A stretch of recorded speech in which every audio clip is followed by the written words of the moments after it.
ଜୟ ଜଗନ୍ନାଥ। ଆଜି ଛୁଆ ଭଲ କଥାଟି ଆଜି ଆଲୋଚନା କରିବା। ସଦଗୁରୁଙ୍କୁ ସାବଧାନ।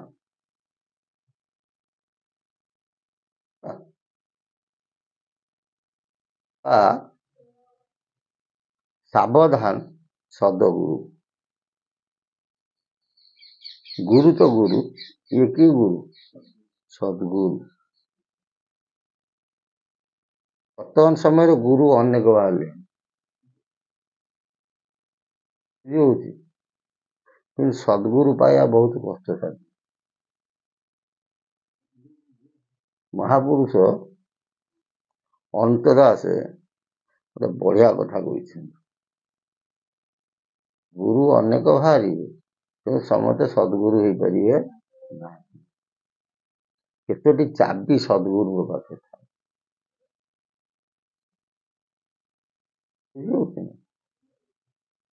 ଆଉ ମନେ ରଖିଥାଅ, ଗୁରୁଙ୍କୁ ନ ମଣିବ ନର, ଗୁରୁ ଯେ ସାକ୍ଷାତ। ଆମେ ତ ପ୍ରଭୁଙ୍କୁ ଦେଖିପାରୁନେ, ତେଣୁ ଗୁରୁଙ୍କ ମାଧ୍ୟମରେ ପ୍ରଭୁଙ୍କର ଦର୍ଶନ ମିଳେ। କିନ୍ତୁ ବର୍ତ୍ତମାନ ସମୟରେ ଗୁରୁ ଅନେକ ଅଛନ୍ତି, କିନ୍ତୁ ସଦଗୁରୁ ମିଳିବା ବହୁତ କଷ୍ଟ। ଯାହାର ଭାଗ୍ୟରେ ଥିବ ସେ ସଦଗୁରୁଙ୍କୁ କଳିର ଅନ୍ତିମ ପର୍ଯ୍ୟାୟ, କଳିର ଅନ୍ତିମ ମହାକଳି ବା ଘୋର କଳି ବର୍ତ୍ତମାନ ସମୟରେ। ଠାକୁର ଅଭିରାମ ପରମହଂସଙ୍କ ମତରେ ଗୁରୁ ହଇବେ ପଣ ପଣ, ଶିଷ୍ୟ ନୋହିବେ ଏକ ଜଣ। କିଏ ଶିଷ୍ୟ ହେବାକୁ ମତେ ଭଲ ପାଇବେ ନାହିଁ, ବା କିଏ ଦାସ ହବାକୁ ଭଲ ପାଇବେ ନାହିଁ, କିଏ ଭକ୍ତ ହବାକୁ ଭଲ ପାଇବେ ନାହିଁ। ଯେ କଣ ଟିକେ ଜାଣିଗଲା ସେ କହିଲା ମୁଁ ଗୁରୁ ହେଇଯିବି, ବୁଝି ହଉଛି ନା? ସେ କିଛି ଲୋକଙ୍କୁ କଣ କରିବ? ଶିଷ୍ୟ କରିଦଉଛି। କିଛି ବା କିଏ କିଛି ଜାଣିଗଲା, ସିଏ ଆଉ ଦାସ ହବାକୁ ଚେଷ୍ଟା କରୁନି, ସେ କହୁଛି ମୁଁ ସବୁ ମହାପୁରୁଷ ହେଇଗଲି। ହଁ କି ନାହିଁ?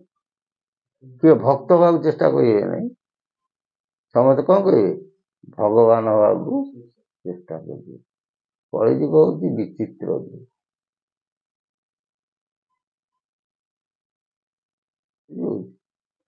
ଜଗନ୍ନାଥ ଦାସଙ୍କ ଭାଷାରେ ଜଗନ୍ନାଥ ଦାସ କହନ୍ତି, ସଦଗୁରୁ ଯେବେ ମାରେ ଗୋଇଠା, ଅନ୍ଧାର ଘରେ ଜଳେ ଗୋଇଠା।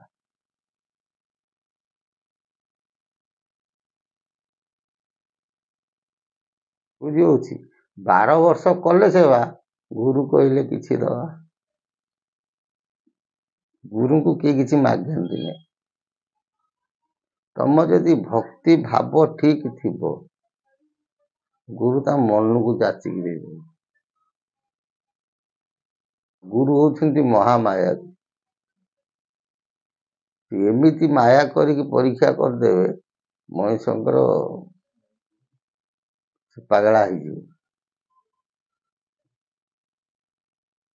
ଆଉ ଯିଏ ମାୟାକୁ କାଟିଥିବ, ସେ ସଦଗୁରୁ କୃପା ହିଁ ନିଶ୍ଚିନ୍ତ ବହନ କରି। ସେଥିପାଇଁ ଯଶୋବନ୍ତ ଦାସ କହନ୍ତି ନାଇଁ ନା, ଯଦି ପାଇବୁ ଭେଟ ମାୟାକୁ ବେଗ କାଟ, ଗୁରୁ ସେବିଣ ଭଜ ଶ୍ରୀହରି, ବଡ ମାୟା ବି ଯିବ। ଗୁରୁବାଦ ବା ଗୁରୁ ପରମ୍ପରା ଇଏ ହଉଛି ସାଧାରଣତ୍ୱ ନୁହଁ। ଭାରତ ଭୂଖଣ୍ଡ ଯାବତ ଭାରତ ଭୂଖଣ୍ଡ ତାବତ ଗୁରୁ ପରମ୍ପରା। ବୁଝିପାରୁଛ ନା ଭାଇ? ବୁଝିପାରୁନ?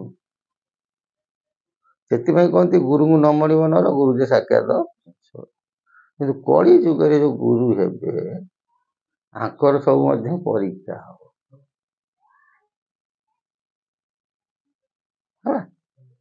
ଅନନ୍ତ ଦାସଙ୍କ ଭାଷାରେ ଯିଏ ଯେତେ ଗୁରୁ ହଉଛନ୍ତି ହୁଅନ୍ତୁ, ବ୍ରହ୍ମ ଏକାକ୍ଷର ଶ୍ରୀରାମ ତାରକା, ଆକୁ ସମସ୍ତେ ଜାଣିପାରିବେ। ଆମେ ତ ବହୁତ ଗୁରୁଙ୍କ ସାଙ୍ଗେ ମିଶିଛୁ, ବର୍ତ୍ତମାନର ଗୁରୁଙ୍କ ସହିତ, ସେ କହନ୍ତି ଏକାକ୍ଷର ମାନେ ଗୋଟିଏ ଅକ୍ଷର, ମାନେ ଏକାକ୍ଷର ଏକ ପ୍ରକାର। କିନ୍ତୁ ମାନ ରଖିଥା ଏକାକ୍ଷର ହଉଛି କେତେ ପ୍ରକାର କହିଥିଲି? 12 ମାତ୍ରା ଯେ 12 ଏକାକ୍ଷର, ମୂଳଟି ଅଟଇ ହକାର। 12 କେତେ ହେଲା? 13 ଏକାକ୍ଷର। ତନ୍ମଧ୍ୟରୁ ସାର ହଉଛି ବ୍ରହ୍ମ ଏକାକ୍ଷର। ଇଏ ବ୍ରହ୍ମ ଏକାକ୍ଷର ମନ୍ତ୍ର, ଯନ୍ତ୍ର ତ ସମସ୍ତେ କହିଦେବେ, ମନ୍ତ୍ର କାରଣ 84 ଯନ୍ତ୍ର ଭିତରେ ସବୁ ଅଚ୍ୟୁତ କଣ କରୁଛନ୍ତି? ଯନ୍ତ୍ର ସବୁ କାଟିଛନ୍ତି, କିନ୍ତୁ ତାର ଗୋଟେ ମନ୍ତ୍ର ଅଛି ଏବଂ ତାର ମଧ୍ୟ ଗାୟତ୍ରୀ ଅଛି। ବୁଝିପାର ନା ବୁଝିପାର? ଯଦି ତମେ ଗାୟତ୍ରୀ ନ ଜାଣିଥିବ, ମନ୍ତ୍ର ନ ଜାଣିଥିବ, ତାହେଲେ ତମେ ସେ ସୂତ୍ରକୁ ପାଇପାରିବ ନାହିଁ। ସେ ଉପରେ ବାଡ଼େଇ ହେଲେ ତାର କିଛି ମହତ୍ଵ ନଥାଏ। ଉପରେ ବାଡ଼େଇ ହେଲେ ସେଟା ଭକ୍ତି ଆଉ ଭାବ ଉପରେ ନିର୍ଭର କରେ।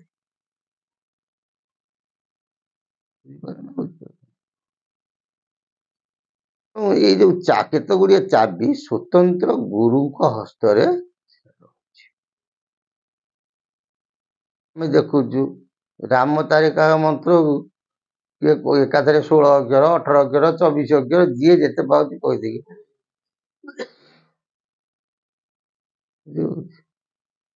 ବ୍ରହ୍ମ ଏକାକ୍ଷର ମନ୍ତ୍ର ସେ କିଏ କଣ ଦଉଛନ୍ତି ଶିଷ୍ୟ ମାନଙ୍କୁ ଆମେ ଶୁଣିଲେ ଆମକୁ ଖାଇବା। ପ୍ରଣୟ ଭାଇ ସେ ଦେବେ, କାହିଁକି? ଚାଲି ନ ଜାଣି ଯେ ପ୍ରକୃତରେ ଗୁରୁକୂଳେ ବସିଥିବ, ଗୁରୁ କୃପା ବହନ କରିଥିବ, ସେ ସୂତ୍ରକୁ ତାଙ୍କ ଗୁରୁ ତାଙ୍କୁ ବତେଇ ଦେଇଥିଲେ। ସଦଗୁରୁ ଯିଏ, ଜଗନ୍ନାଥ ଦାସ କହିଲେ କଣ? ସଦଗୁରୁ ଯିଏ ମାରେ ଗୋଇଠା ଅନ୍ଧାର ଘରେ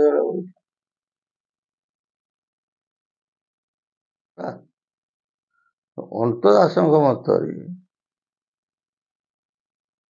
ଆଜି ବେଦ ପରେ ସିନା ଗୁରୁ କହିବେ, ଦେହେ ହସ୍ତ ମାରି ନ ଚିହ୍ନି।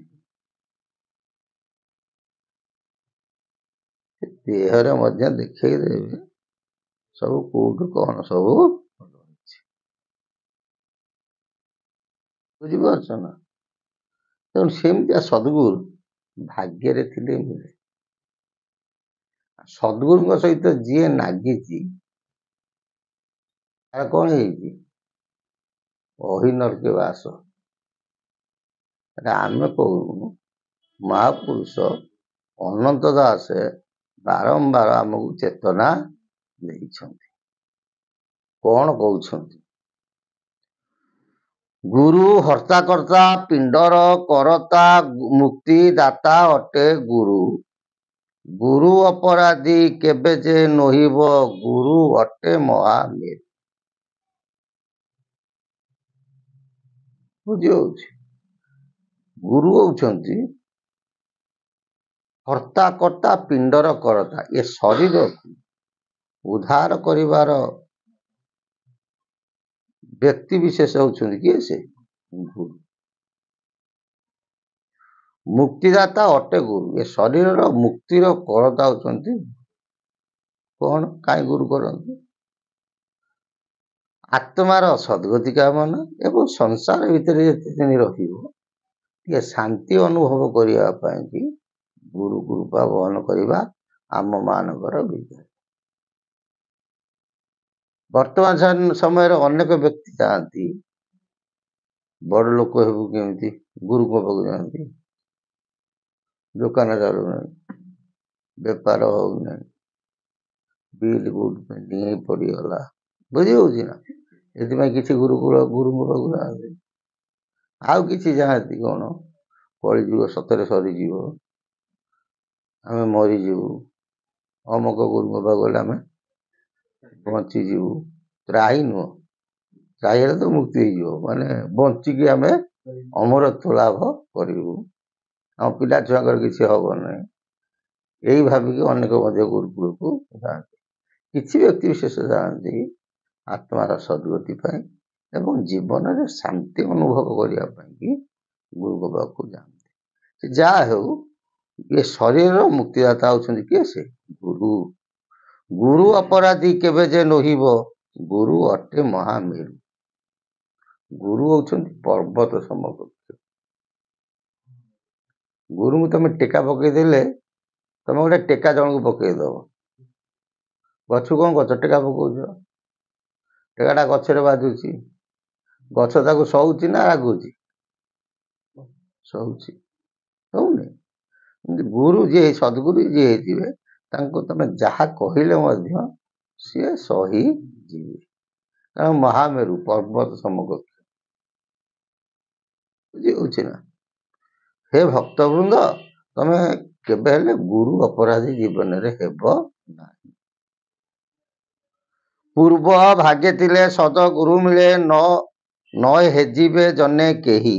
ବ୍ରହ୍ମ ଏକାକ୍ଷର ଶ୍ରୀରାମ ତାରକା, ଦେବେ ଭକ୍ତଙ୍କୁ ବତାଇ। ବୋଲେ କଳିର ଅନ୍ତିମ ପର୍ଯ୍ୟାୟ ଯେତେବେଳେ ଆସିବ, ଯାହାର ପୂର୍ବ ଭାଗ୍ୟ ଥିବ ସେ ସଦ୍ଗୁରୁଙ୍କୁ ପାଇବ। ହେଲା, ନ ହେଜିବେ ଜନେ କେହି, କିନ୍ତୁ ଲୋକ କେହି ହେଜି ପାରିବେ ନାହିଁ। ବ୍ରହ୍ମ ଏକାକ୍ଷର ଶ୍ରୀରାମ ତାରକା, ଦେବେ ଭକ୍ତଙ୍କୁ ବତାଇ। ଗୁରୁ କଣ କରିବେ? ବ୍ରହ୍ମ ଏକାକ୍ଷର ଶ୍ରୀରାମ ତାରକ ମନ୍ତ୍ରକୁ କଣ କରିବେ? ଶିଷ୍ୟଙ୍କୁ ବତାଇ ଦେବେ। ଦ୍ୱାଦଶ ଅକ୍ଷର ମନ୍ତ୍ର ଷଡ଼ାକ୍ଷର ପିଣ୍ଡର ମୁକତି ଦ୍ୱାର, ଗୁରୁ ଅପରାଧୀ ଯେଜ ନ ହୋଇବ, ଅହି ନର୍କେ ବାସ ତାର। ଏ ଯୋଉ ସଦଗୁରୁ ବ୍ରହ୍ମ ଏକାକ୍ଷର ଏଠି କେତେ କହିଲେ? ଦ୍ୱାଦଶ ଅକ୍ଷର। ବ୍ରହ୍ମ ଏକାକ୍ଷର ମନ୍ତ୍ରଟି ହଉଛି 12 ଅକ୍ଷର ବିଶିଷ୍ଟ ମନ୍ତ୍ର ଷଡ଼ାକ୍ଷର। ରାମ ତାରକା ମନ୍ତ୍ର ହଉଛି ଷଡ଼ାକ୍ଷର ମନ୍ତ୍ର। ସିଏ କଣ ହଉଛି? ଏ ଶରୀରର ମୁକ୍ତିର ଦ୍ୱାର। ତାକୁ ଦେବେ କିଏ? ସେ ନା ସଦଗୁରୁ ବତେଇ ଦେବେ। ଗୁରୁ ଅପରାଧୀ ଯେଜ ନ ହୋଇବ, ଅହି ନର୍କେ ବାସ ତାର। ସେ ଗୁରୁଙ୍କ ସହିତ ଯିଏ ଅପରାଧ କାମ କଲା, ସେ ଗୁରୁଙ୍କ ବିଷୟ ଯିଏ ପଦାରେ ସମାଲୋଚନା କଲା, ସେ ଗୁରୁଙ୍କୁ ଯିଏ ନ୍ୟୁନଗାମୀ ଦେଖିଲା, ସେ ବ୍ୟକ୍ତି କୋଉଠି ବାସ କରିବ? ଅହି ନର୍କରେ। ନର୍କ ନୁହଁ, ଅହି ନର୍କ। ସେଟା କେତେବେଳକୁ ଆସିବ? କେତେବେଳେ ଜାଣିବ? ସିଏ ରାଣୀର ଭଲ ମନ୍ଦ ଆଣି ମରଣ କାଳେ ତାହା ଜାଣେ।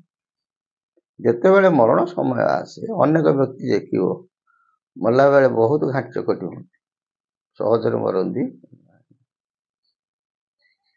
ଦେହରେ ମଧ୍ୟ କୀଟ ହେଇଯାଏ, ବହୁ କଷ୍ଟ ପାଆନ୍ତି। କାରଣ କଣ? ଗୁରୁ ଅପରାଧୀ। ଗୁରୁ ଅପରାଧୀ ଯେଉଁମାନେ ହେଇଥିବେ, ସେମାନେ ମଲା ବେଳକୁ ଏମିତିଆ କଷଣ, କର ଚରଣ ନଚଳ ଏଇ ମଦନେ କମ୍ପୁଥିବ ଦେଇ। ଯୋଉ ଗୁରୁ ଅପରାଧୀ ହେଇଥିବେ, ସେତେବେଳେ ଭାବିଲା ବେଳକୁ ଆଉ ମୁକ୍ତିର ବାଟ ନଥିବ। ଦେବତା ତାହାଙ୍କୁ ଦେଖିଲେ ଲୁଚିବେ, ଅପବିତ୍ର ନର ସେହି। ସକଳ ଶପଥ ଜନମ ମୁକତି ନଥାଇ, ତୋ ଆଗେ କହିଲୁ ଫେଇ। ସେ ବ୍ୟକ୍ତି ବିଶେଷ ମାନେ ଯଦି ଦେବତା ମନ୍ଦିର ଯାଆନ୍ତି, ଦେବତା ମାନଙ୍କୁ ଲୁଚିବେ। କାହାକୁ? ସେ ବ୍ୟକ୍ତିଙ୍କୁ। କାହିଁକି? ଅପବିତ୍ର ନର ସେଇ, ସେମାନେ ହଉଛନ୍ତି ଅପବିତ୍ର। ବୁଝି ହଉଛି ନା?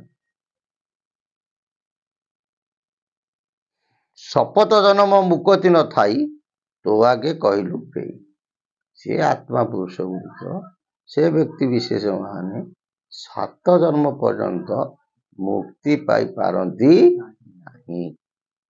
ତେଣୁକରି ତମକୁ କହିବାର ତାତ୍ପର୍ଯ୍ୟ, ବର୍ତ୍ତମାନ କିଏ ବା ଅଛି କେଉଁ ମତେ ଜାଣିବା ଅଭାବ କେମତେ। ତେଣୁ ଆମର କାହାକୁ ସମାଲୋଚନା କରିବ ନାହିଁ। ଅନ୍ୟ ଗୁରୁଙ୍କୁ ସମାଲୋଚନା କରିବା ଯା, ନିଜ ଗୁରୁଙ୍କୁ ସମାଲୋଚନା କରିବା ସେଇଆ। ବୁଝି ହଉଛି ନା? ଯିଏ ଗୁରୁଙ୍କୁ, ଯେକୌଣସି ଗୁରୁଙ୍କୁ ନିନ୍ଦା କରିବ ମାନେ ପ୍ରଭୁଙ୍କୁ ହିଁ ନିନ୍ଦା କଲା। ଏଥିରୁ ସବୁ ମତେ ଦୂରେଇକି ରହିବା ଆମ ମାନଙ୍କର କର୍ତ୍ତବ୍ୟ। ଜୟ ଜଗନ୍ନାଥ। ପ୍ରଭୁଙ୍କ ସଦିଚ୍ଛା ପୂର୍ଣ୍ଣ ହଉ। ବୋଲ ଆନନ୍ଦ ଗୋଆ ହରି ବୋଲ।